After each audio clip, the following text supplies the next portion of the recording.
The message was short. The meaning was explosive. U.S. President Donald Trump telling Iranian protesters help is on its way. But when pressed for answers, Trump refused to explain. The comment came as Trump visited Detroit to deliver a major speech on the U.S. economy, yet global attention shifted thousands of miles away to Iran. I'll be talking about that today in Detroit. It's a big speech, and I can only say that the country's doing well. You saw my statement on Iran, you saw my statement on Minnesota. He also suggested Americans should consider leaving Iran, calling evacuation a good idea without offering further details. I would say they could, it's not a bad idea. I think they should get out. Mr. President. The reaction from Tehran was swift and furious. Iran's Supreme National Security Council Secretary Ali Larijani firing back, calling Trump the main killer of the Iranian people. Larijani naming Trump and Israeli Prime Minister Benjamin Netanyahu as those he blamed for bloodshed in Iran. As the rhetoric escalates, international pressure is mounting. Canada has now advised its citizens to leave Iran immediately if it can be done safely, warning of nationwide protests, arbitrary detentions, and unpredictable enforcement of the law. In Europe, the backlash is diplomatic. The European Union has summoned Iran's ambassador, demanding answers over the violent crackdown on protesters. And behind the scenes, something else is changing. A digital rights group confirms Starlink internet access in Iran is now free, following weeks of talks with U.S. officials, potentially opening a new channel for communication as authorities attempt to control information. In Washington, Republicans are going even further. The U.S. House Foreign Affairs Committee urging Iranians to make regime change inevitable, accusing Supreme Leader Ayatollah Ali Khamenei of butchering his own people and destroying the economy. My heart is broken for the people of Iran who are protesting, understandably, the economic failures and the repression of that regime. I think we should be very, very careful about any military operation there because it could backfire and actually bolster the regime. Have you got a chance to review the OL?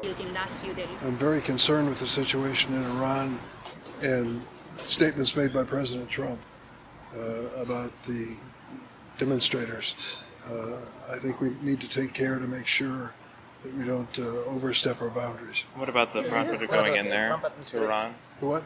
The prospect of the U.S. taking action to go into Iran? Well, I'll tell you what, I was one of 23 who voted against the invasion of Iraq. And I still think that that was the right vote, maybe one of the most important votes of my career.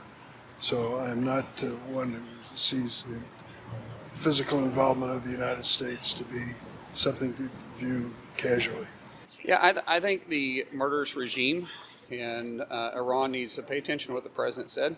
The president made it very clear if you're killing the innocent for simply protesting, that he'll come to the rescue, and the president doesn't bluff. But it's always on his timing when we're ready to go. And so if they continue to go down this road, we will see where the president moves from here. I will say,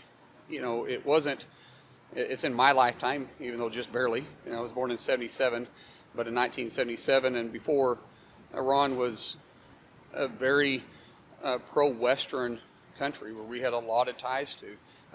The women there were highly educated. They were able to participate in all types of realm, from businesses to political. In some way, they were probably more advanced than we were when it comes to integration of all ethnic groups and men and women as a whole back in the 70s. And it's a shame to see where they're at today. And we'd love for the Iranian people to build back that relationship that we once had. And I think the president is willing to support them. So that timing will be based on the president. I don't know. That would have to be in a full briefing as far as supporting the people there to be able to take back their country, and whatever support that is. I support, landing in Panama if it's for communication purposes, or if it's to take out the leadership. But to commit boots on the ground, I don't think that's where we're at today. Strikes. So, would you be okay with the president carrying out strikes? Yes, before absolutely. Coming to Congress for any sort of If it was a situation that warranted that, absolutely. And then, of course, he'd come in and he'd brief Congress at the same time. From streets filled with protests to satellite internet bypassing state controls to global powers openly weighing in, the confrontation is no longer just internal. And Trump's warning, help is on its way, may be only the beginning. Activists say at least 2,000 people have been killed in a crackdown on nationwide protests in Iran. These activists warn that this death toll is likely to rise even higher, making it the most violence that Iran has seen since the years around its 1979 Islamic Revolution. Iranian state television did acknowledge these deaths. They read an official statement that said Iran had offered many martyrs to God without elaborating. But even that acknowledgement just shows just the breadth and the scale of the violence that struck the country. We know this because telephones turned on today in Iran. People with mobile phones were able to call internationally for the first time. Now the rest of the world can't call into Iran, and the internet remains shut down for the outside world there. And text SMSing, witnesses say, isn't working. They also described a really tense scene on the streets with anti-riot police as well as members of the Revolutionary Guard's all-volunteer besiege force still visible at major intersections. All this comes as U.S. President Donald Trump had threatened to attack Iran if it killed peaceful protesters. Iranian Foreign Minister Abbas Araghchi had been trying to say that he was still in touch with American officials, but Trump today offered a message online which he said help was on the way for Iran without elaborating. That just raises the chances, potentially, of a U.S. strike that could cause more tensions in the Middle East. You said to Iran this morning that help is on the way for protesters. What did you mean by that? What kind of help? You're going to have to figure that one out. I'm sorry. How many people have been killed in Iran? Nobody's been able to give me an accurate number. I have heard numbers from everything's a lot. One is a lot. But I've heard numbers much lower, and I've heard numbers much higher. We'll be knowing. We're probably going to find out over the next 24 hours. I think it's a lot. In your first it's too many, whatever. oil average around $53 a barrel. Is that the target for you for this term? I'd love to see that, yeah. I mean, we're at 68. We're at 58 now. I'd like to see 53. Thank you very much, everybody.